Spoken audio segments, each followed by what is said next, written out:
online. Weapons online. All systems nominal. Hello and welcome to today's Battletech review. Today we are going to be looking at the Spider, which is a fairly popular light machine, which fits normally the scout role. If you look at how it's built, it was probably built as a raider originally. It can do both, and it is fairly functional in terms of how it does the various things. Even with some of the newer variants, it still fits any role you really need it to do at that particular weight range. And it's a fairly easy to pilot machine, a fairly easy to acquire machine as well, because it's been around for so long. So let's get into it. You don't need scouts. You got air recon, radar, satellites. You always need a scout. All I know is that this is Speedy Mech and it's funded. Well, we're a tad bit over budget. Anything for reconnaissance sells like hotcakes. Once this thing's in production, we'll be selling them to member state generals the chimichangas in no time. This is from a old, at this point it would be old 3DO movie. It dates from the Star League era, late Star League era, where they were discussing the production of the Spider. A fun little movie. It gives you an idea of design creep, and it gives you an idea of just how the Star League was funding and producing some of its equipment. This was mostly a joke, to be honest, but by the time the Spider hit production in 2650, you already had plenty of scouts, and most of them were available to just about everyone. You had the Locust, the Wasp, and the Stinger, your three bug mechs that are the baseline, and just about everybody has them still. And some of them date from that particular era with a lot of rounds of repair. But you also had things like the Hermes, the Usser, the Flea, somewhat of a scout mech. It's an odd machine overall. And the Ost Scout. The more advanced scouts, your Mercuries, your Mongoose, came a little bit later than the Spider. And they were integrating a lot of modern or more advanced technology on them, so they were a bit of a different bracket from this one here. You were also getting a few medium mechs that could be used as scout or heavy support unit in that particular era.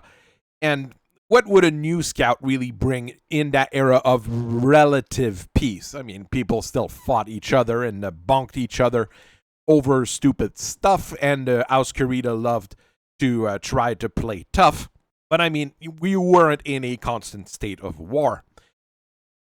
What is the main reason for something like that to happen? Well, I would say money. New Art Interstellar was already a major consortium in the Terran hegemony, but they wanted a piece of the Scout Mech pie. Using basic technology, even for the time, the Spider 5V is meant to be a simple Raider Scout. As I said, I kind of prefer it as a Raider in a way compared to a Scout, because it doesn't have any of that advanced electronic warfare equipment, at least on most model. It had an interesting price point, it had simple logistics, so it was easy to build and easy to repair. Here we've got one of the early prototype image of a Spider. I don't think it ever reached that kind of limberness, but design specs sometimes are funny to look at. It is meant to be incredibly agile. It's very good when jumping. It's able to do directional changes in the air with the jump jets, which is not something all mechs are really able to do. It's really easy to work on compared to some other scout mechs, especially of that mid-Star League era where you start getting a lot of advanced technology. And overall, it's a great buy for everybody who has access to the spare parts for it. And even if you don't, since most of it is simple enough to get, you should be able to end machine most of it. Okay, it has one major issue, and it's the fact that there is no ejection seat in the machine. But I mean, it's a minor price to pay, and anyway, scout pilots are easy to place. I'm kidding, of course. At 30 tons, your Spider is heavier than your common scouts of that era, the Locust, Wasp, and Stinger. But it does match the speed of the Locust at around 130 kilometers per hour using a Pitman 240 engine. It's not the most common engine out there, but it's not going to run you too expensive if you need to replace it. Pitman also is a household name at this point, so you should be able to source it easily. It is also capable of jumping 240 meters, which is actually longer than your Stinger and your Wasp. So if it needs to reposition or if it needs to go over a large bit of land, it is far more capable. And like I said, it is able to change direction in midair, so that makes that 240 meters extremely agile. You're only protected by 3.5 tons of standard plate of armor, but that's scout armor for you. That is comparable as well to those bug mechs that are a bit smaller.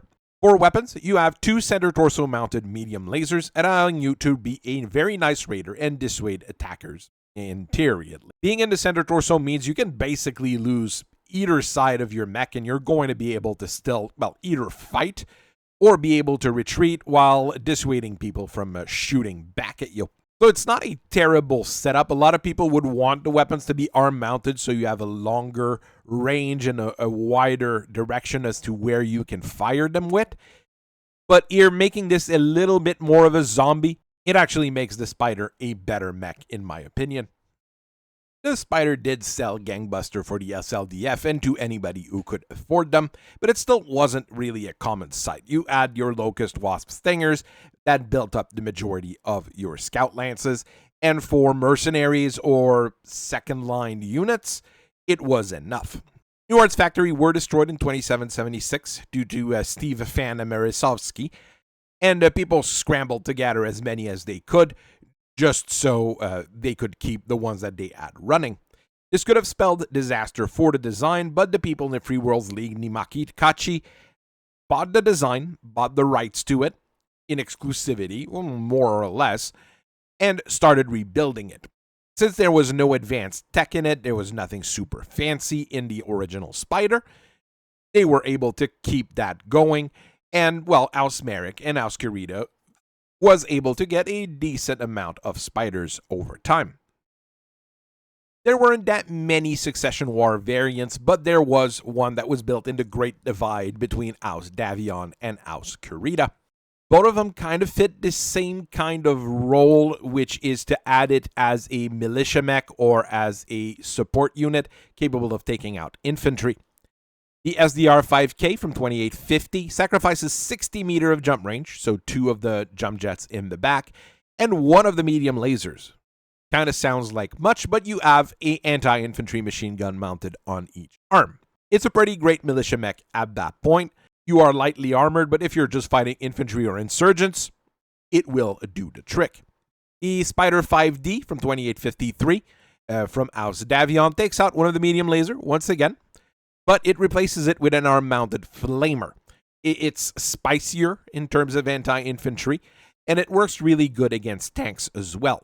And it can be used as an incendiary mech when you run out of fire starters, which was an issue during the Succession War. The Spider was actually one of those mechs that was not directly upgraded once the Elms Memory Core became available. Reason being that people were buying the original Spider in decent quantities, so there was no real reason or rush to do it. What did happen, though, when Smoke Jaguars and the Ghost Bears hit the DCMS, well, the DCMS lost a lot of Spiders. And by a lot, I mean a significant enough amount that they had to request Nakamichi to start building a whole lot of them again. Imakichi turned around and said, like, well, I mean, if we build upgraded or even regular Spiders again, we might at some point stop making money off of them. Because if the war ends, well, we won't have to sell those. What they did was actually build an upgrade version of the Spider, which they called the Venom, which used all the top-of-the-line equipment that was available at the time. It was a little bit heavier. Well, we're probably going to talk about this one in particular at some point, but it's basically a fat and angry Spider. Down the line, though, an official upgrade kit did come out for the Spider in 3051, which was the Spider 7M. It used Starleague era technology, so it's a little bit harder to source the parts on it. It has an endo-steel chassis and ferrofibrous plates. The plates are easy enough to get, but it does give you less protection than the already light protection you had on the original. 3.5 tons of standard plates is a little bit more protection than 3 tons of ferrofibrous. If you had 3.5 tons of ferrofibrous, once again, you'd have about 12% more coverage on the armor. When you look at various mechs at certain weight ranges, certain price range, it starts being really worth it to put ferrofibrous on. Here it was strictly done to save weight. Another thing that is replaced, well, is every single part. Nikamichi just went hog wild here. The comm system, the targeting system, the jump jets, everything is now proprietary on that thing. So it's a lot harder to repair and to source parts for as well. You use all the save space you get on it to replace the 2 medium lasers with 2 medium pulse lasers from Tronel, which is the standard producer of those pulse weapons. So you lose on range, but you gain on accuracy. Is it a bad thing on a spider? I think you're able to get in range for those medium pulse lasers to be useful. But in the long run, I'd almost have just gone, stick the 2 medium lasers on, put in more armor. People didn't go hog wild with new designs, however, but there were a few things that came up to the side. There's the Spider C, commissioned by Aus Carita for their C3 Lances, where you swap one of the medium pulse laser for a standard medium laser, and you use the safe ton to stick a C3 slave on the machine. That's not a bad idea. With a mech that fast, you're going to be able to get pretty close to an enemy, so your C3 is going to be useful for everybody in the Lance and the company at that point to pinpoint accuracy their weapon on whatever you're close to. Further down the line, there's the Spider 8M that came out in around 3060, which swaps the single heat sinks for double heat sinks on the 7M, so you're able to run quite cool even when you're jumping. That one is not a huge change, and you'll see a lot of regular 7Ms with a double heat sink kit installed instead. It's one of those situations where a field refit became a factory refit. The 3067 Spider 7K was the first Spider to actually feature an ejection seat. That was one of the big survivability difference on it, the second one being 5.5 tons of ferrofibrous plates on an endosteel chassis in one of those brand new light fusion engine. With the weight you save, you keep those 2 medium pulse lasers, which you'll be able to bring into bear with your speed. You're going to be tough enough to take a couple hits with 5.5 tons of plates, and you're still as mobile as you used to be. It is honestly a pretty nice refit. There's follow-ups and evolutions to that 7K series.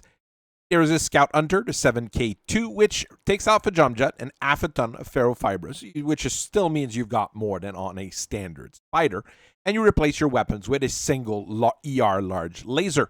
It does make the Spider 7K2 a decent fast sniper. There's a derivative that came out of Nimakichi's factories after they got bombed, let's say, by pirates. You can see my air quotes here. That were actually Blakists. The 7KC replaces the medium pulse laser with a single light PPC and a C3 slave unit. This one I like a little bit less. You are a mobile sniper still, but the ER large laser would give you more punch. In 3074, you've got another refit, the 7KR, which removes a medium pulse laser and mounts an Angel ECM instead to fight the advanced AE-WAR equipment the Blakists were using. This one here is really meant as a scout and a scout counter. Probably what I would have done is put that Angel ECM in, take the other medium pulse laser out, and replace it with 2 standard medium lasers. Then you would have something that's fairly mobile with EWAR capability and still has a decent punch with 2 mid-range weapons. Your mileage may vary, as usual. For their own version of the Garon Terra, Devlin Stone's coalition used the 8X Spider, which has a fancy XL engine and a brand new partial wing for some extra jump range. For weapons, you get the classic 2 medium pulse lasers, and you also have 6 full tons of armor. This one is pretty darn rare, but I don't think it's a bad design, mostly because you get all the extra mobility, you do get the extra firepower. I'm kind of concerned that it uses standard medium pulse lasers and not X-pulse lasers, which would have been available to the Devlin Stone Coalition. But this might just be a case where it's experimental, so you'll have some with one, some with the other. There's a refit of that, which is the 8XR, which has 5 ER small lasers spread throughout the body, and a sword, because why not? The actual production model of the 8X is the 8R, which uses improved jump jets rather than the partial wing, and a standard 210 light engine to help it move around. which gives it less ground speed, but more jump range. For weapons, you have a pair of ER medium lasers, which is pretty decent. In the end, though, if you're able to get an 8X, get an 8X. The 8R is just not worth it, in my opinion. In 3096, there is the Spider 9M that came out just because Nimakichi wanted more pieces of that pie. He forgot to put an ejection seat in again because who really cares about the pilot? But you get an XL engine, light ferrofibrous, and endo steel to save weight. Rather than 2 center torso medium laser or medium pulse lasers, you get a pair of medium variable speed pulse in each side torso, which gives you a massive short range punch. There's no clan tech in this one. It would probably have seriously benefited from it, at least in my opinion. Might have been hard to source in 3096 with the restrictions being put down by the Republic of the Sphere. Ascarita is also selling brand new variants of the design, starting with the 8K, which has a compact gyro, which is a little bit heavier than a standard gyro, but it saves some room in that center torso, an XL engine, and 4 tons of standard ferrofibrous armor. To blow things up, what you have is a capacitor-powered snub-nose PPC, which gives you a fantastic punch at short range for a mech like this. Seriously, an 8K spider running into your back, or jumping into your back with its 8 jump jets, giving you a sturdy kick to the back of your leg and shooting that snub-nose PPC is going to be a wake-up call for just about everybody. There's also the 10K, which started coming out of factories in 3143 for their war against House Davion. You can tell that it's for war against Davions because it uses ballistic reinforced armor, 4.5 tons of it. You're going to have less protection than on a standard spider, somewhat. But against things like autocannons and missiles, you're actually going to be a little bit better. So against specific units in House Davion, it makes sense. To make sure you can retaliate, it also has a large re-engineered laser, which bypasses the fancy modern armors like laser reflective, ferrolamellar, and ardent, which will make this particular mech fairly decent at fighting Clan Wolf and other clan entities, which have been embracing ferrolamellar a lot more than others. There are quite a few fun strategies you can take with spiders. Things that I've heard and things that I've seen through Battle ROM. A cheap taxi for Marauder battle armors to put into someone's back. Well, you can do that with a spider. Of course, it's going to be a little bit slower, and those Marauders have to make sure that they're comfortably gripped on whatever they can on the spider, but still, it works. You want it to act as a raider and have it go really, really fast, get into someone's face, give them a kick so that they fall down. Well, that actually works as well. There are quite a few options and refits that are not factory standard, and the 7M with ER medium lasers, double heat sinks, and more armor make it a pretty fantastic all-purpose mech. Not saying that we sell that particular upgrade kit and that you can get it with clan tech as well. I mean, it might even cost you about 1 million Star League dollar a pop. I'm not saying we do that, but just give us a call and we'll talk about it. So I hope you guys have a very nice rest of your day. I thank you for listening to me for so long, and I will see you guys later. Bye-bye.